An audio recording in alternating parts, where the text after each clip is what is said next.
Well, many of you might have noticed that the Virginia Lake swan has been missing for several months now. Back in February, we first let you know what happened to him, but tonight, Elizabeth Olvera joins us live in the studio with an update.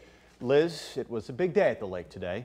Yeah, Landon, well, the swan, who's actually named Ludwig, is finally back home. After a lengthy illness and cold weather kept him away, there are no more ruffled feathers for this rehabilitated bird.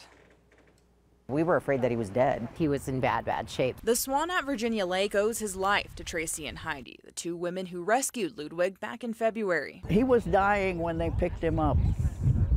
He was close to dying. They noticed the swan's head slumped, unable to move. There he was, just on the embankment, and he looked lifeless. He wouldn't have made it through the night. So their casual Friday evening walk around the lake turned into a rescue mission. I got in the yucky lake, and I saved Ludwig.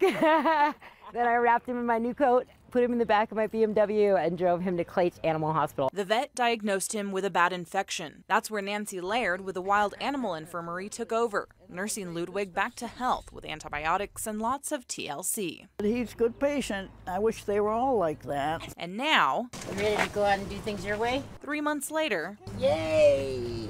Ludwig is finally back where he belongs. Take off, Bob. It's all you. The figurative king of Virginia Lake, and for some visitors, the main attraction. And the world is right again. He's such a big staple at this lake. It's so good to see him feel healthy. Yeah, it's really perfect day for this. But his rescuers do have some concerns about the swan in recovery. I just think to myself, all these good efforts and the bird's going to be returned, and what's going to happen from here, you know? They ask lakegoers who stop by to visit the swan to be mindful of what they feed him. Bread does not help these guys. Bread is an empty calorie. It can add weight, but it can't add anything else. While feeding the swan is generally discouraged, lettuce and corn are some healthier alternatives. For now, Ludwig is just happy to be back. I thought this was the end of the road for this one, but it wasn't.